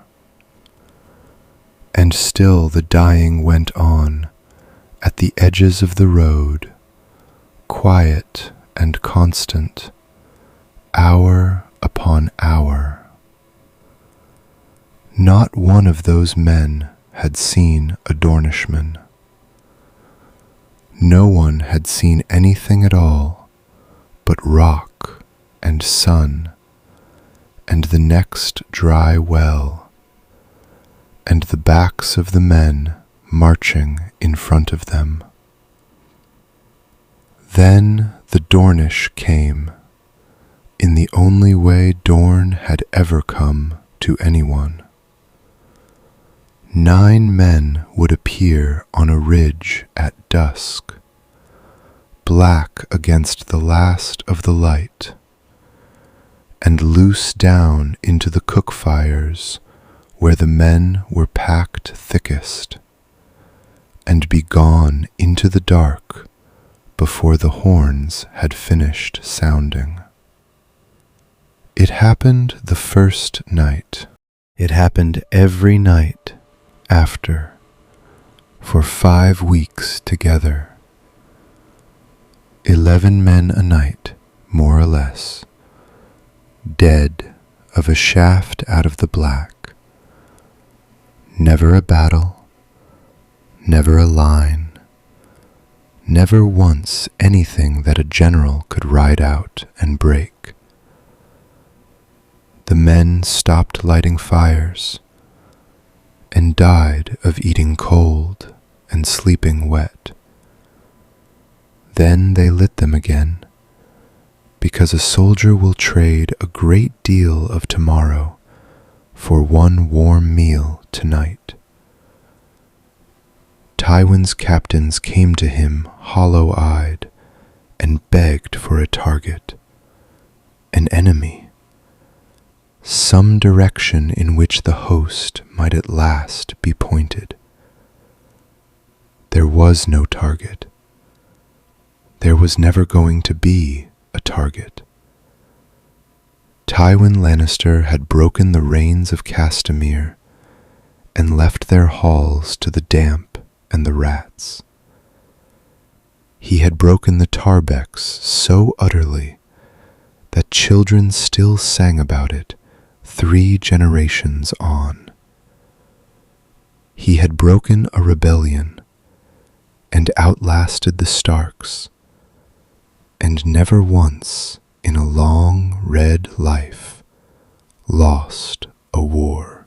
And here he was, being beaten in the dust with no blood on his sword, by geography and by patience, the 2 weapons his whole long career had been built upon, turned around and driven into him by a man who had not troubled himself to rise from a chair. In the 7th week, with 11,000 men dead of nothing, and Sunspear still 90 miles off across the burning flat, Jaime Lannister pushed past the guards into his father's tent and said the sentence he had carried 800 miles. You're going to kill this whole army for a girl. He was past caution now. There was nothing left in him to be careful with. Say why. Not the strategy. I have heard the strategy. It's rubbish, and you know it's rubbish better than I do. The last Baratheon. The legitimacy. You could have bought every scrap of that with a letter and a marriage, and never once left the Red Keep. So say the real one. Say why. For a long moment, his father did not answer, and Tywin Lannister, 68 years old, sunburnt to the bone, sick with the same flux that was emptying his camp around him, bent over a map of a country that would not deign to fight him, looked up at his son in the lamplight and said, "Because she is the last one."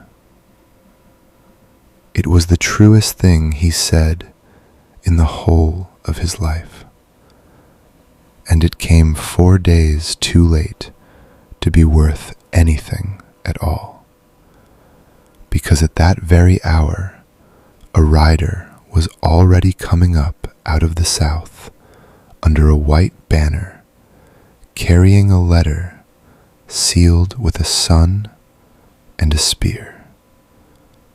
Doran Martell, inviting the hand of the king to come to Sunspear in peace to discuss terms. He rode into Sunspear with 60 men to negotiate the surrender of his own campaign. The city did not jeer him, which was worse than any jeering. The Dornish lined the shaded streets and watched the Lannister lord ride past with the frank, unhurried curiosity of people looking at a beaten thing, and said nothing at all. In the old palace, Doran Martell's terms were waiting for him, laid out on a table in a cool hall, and they were almost gentle. That was how a careful man knew they were meant to annihilate. Dorne would acknowledge Queen Myrcella first of her name. The crown would acknowledge Prince Trystane Martell as her consort. The Lannister host would withdraw the way it had come, and, because Doran Martell was not a barbarian, it would be watered on its way out of the country at Dornish expense, well by well, so that the very men who had marched down to take Dorne would owe Dorne their lives on the road home. And the hand of the king would present himself before her grace in the old palace in open hall before the assembled lords of Dorne, and kneel and swear his fealty aloud, so that every lord in all of Westeros would understand, past any possible argument, exactly whose hand now rested on the back of the Queen's chair. There was not one word anywhere in it about a woman named Elia, nor about her children, nor about a spring long past. Doran Martell was far, far too good for that. Tywin read it through once and set it down, and did not haggle over a single line, because there was nothing in it to haggle over, and both men knew it. He had come to Sunspear because 11,000 of his men were dead, and the rest would die on the road unless someone chose to let them out. And Doran had given him the way out, and hung the price on it where he could not pretend not to see it. And Tywin Lannister knelt. In a Dornish hall, on Dornish stone, before the sand snakes and the fowlers and the ironwoods, and the whole assembled strength of a country that had just unmade him without a battle, before his own son in a white cloak, standing very still against the wall, with a face like a shuttered house, the man who had burned the reins of Castamere out of the world for the single crime of failing to bend, got down on both knees on the floor of the old palace and swore his fealty to a girl of 12 in a Dornish gown. She was his own granddaughter. She had been in this country only 2 years, and she had stopped being a Lannister in some way he could see quite clearly from down there on the floor, in the set of her shoulders, in the ease of her among these people. And she took the oath of the hand of the king in a small, clear, steady voice, with Doran Martell's ringed hand resting lightly on the back of her chair. It was, by every measure Doran Martell had ever used in a lifetime of using them, a total victory. The realm's own legitimacy had come down into a Dornish hall and knelt on a Dornish floor. The great host was walking home to die of thirst and flux in the pass it had marched down so proudly 11 weeks before. 20 years of patience, of the chair, of the waiting, of the long, silent bookkeeping of a wrong that no one else in Westeros would even name, had been redeemed in a single afternoon, without one Dornish spear lifted in anger. Dorne had won everything a man in his place could conceivably win. And Oberyn Martell stood at the side of that hall and watched Tywin Lannister rise up off his knees, alive, unpunished, forgiven, whole, going home to a warm bed and a long old age. And somewhere deep inside the Red Viper, a thing that had been screwed down tight since the year 283 stripped its last thread and quietly let go. Doran had watched his brother for 40 years. He saw it happen from clear across the room, saw the exact moment the patience drained out of Oberyn's face, and something far older and far worse rose up to take its place. And Doran Martell, who could not stand without 2 men and a cane, could not get out of his chair in time. There was no duel, and that was the whole of the design. Whether Oberyn had planned it for years or arrived at it in the space of a single heartbeat in the hall, a duel would have given Tywin a ring, and a crowd, and the chance to be beaten cleanly on his feet, with a sword in his hand, and to pass into the histories as a lion brought down at bay. Oberyn Martell would not give him 1 inch of that. Oberyn Martell had spent 17 years learning exactly how much of a thing to use, and exactly how long it takes to work, and precisely what a man is worth once you have taken the dignity out of his death. So there was only a guest chamber in the old palace, warm and dark and quiet, and a small jar with a manticore's death sealed inside it, and a man sitting in a chair at the foot of the bed, patient at long last, in the one way his brother had always been patient. He did not wake the sleeping man. He waited for the thing already in him to do that. When Tywin woke in the small black hours and felt what was moving through his blood, and understood it, and understood who was sitting at the foot of his bed in the dark, Oberyn told him one thing and gave him one chance before he let it finish. Her name was Elia. His voice was very quiet, almost kind.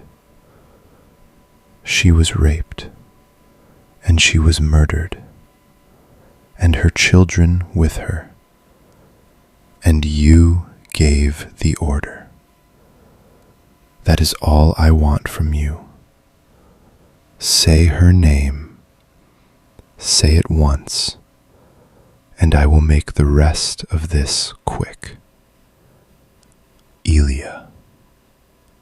And Tywin Lannister, dying, with the one last thing that anyone would ever ask of him, laid out plain and simple in the dark, did not say it.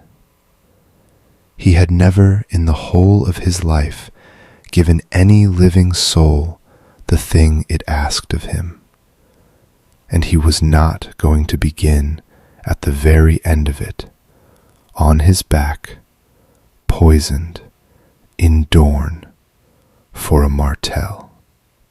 It was the last decision he ever made, and it was entirely, perfectly in character, and it was the reason he died for nothing at all.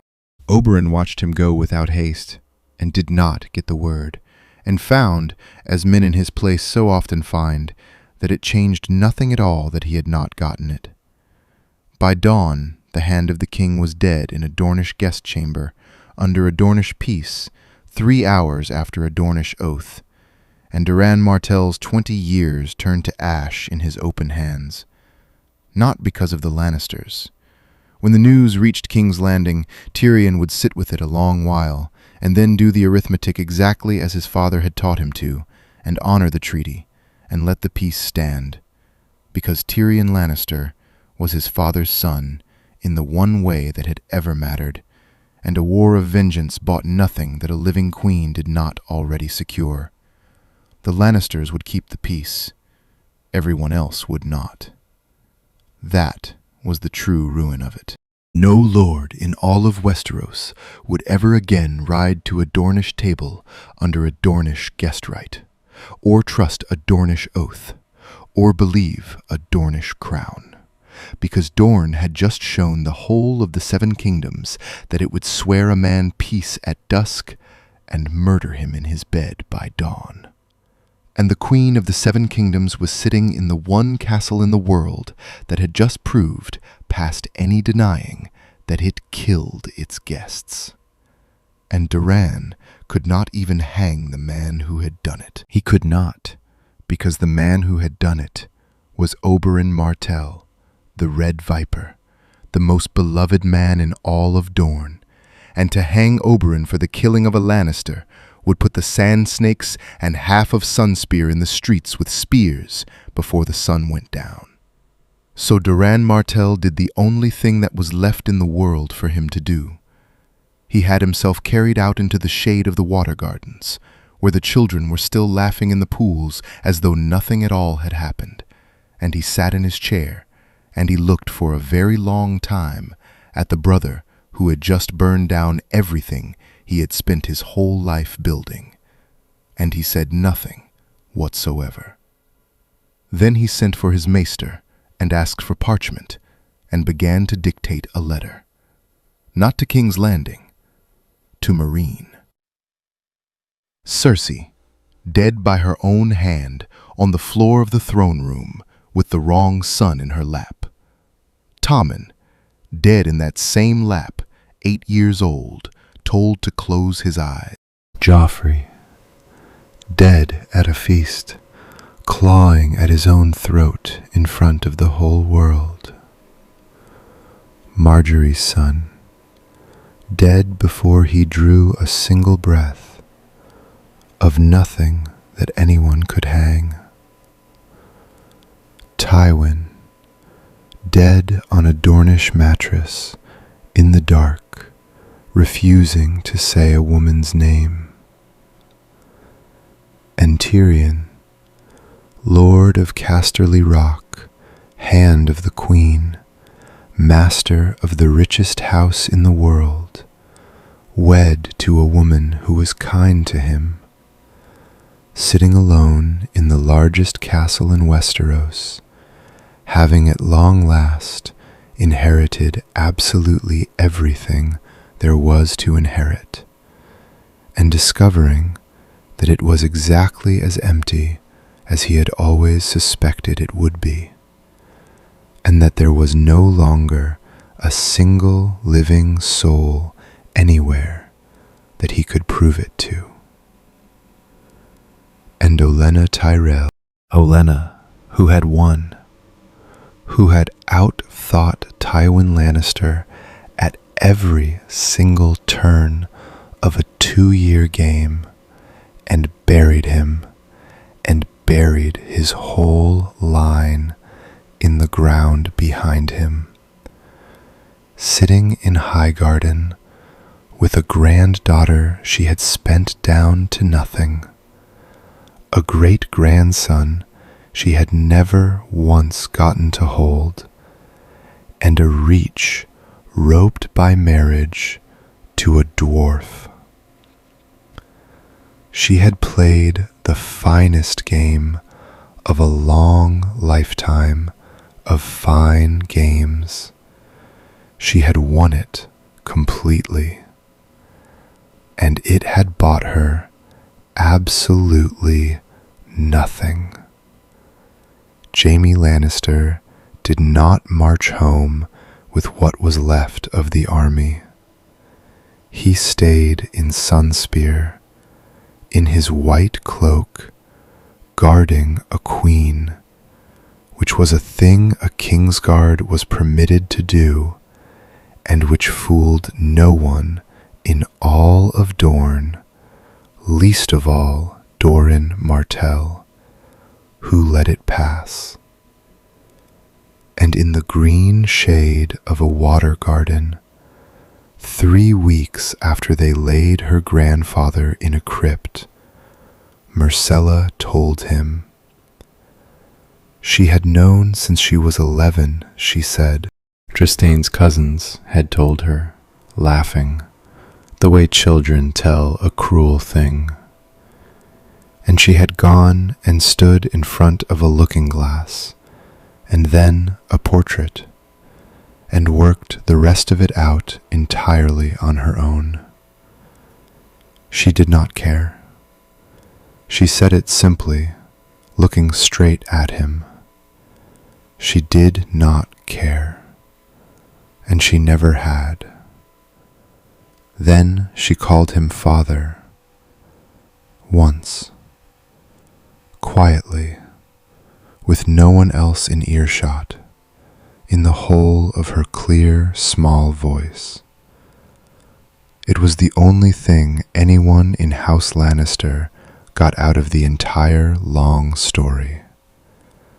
One word, in a garden, from the last child left standing. And Jaime, who had lost his sword hand and his sister and both his sons and his name and every reason he had ever given himself for anything he had ever done, sat down on the cool stone lip of a fountain and put his face in his one good hand.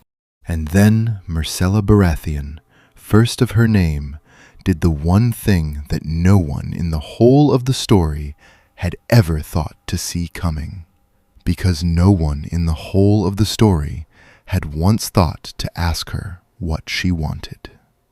She had read Doran's letter to Meereen.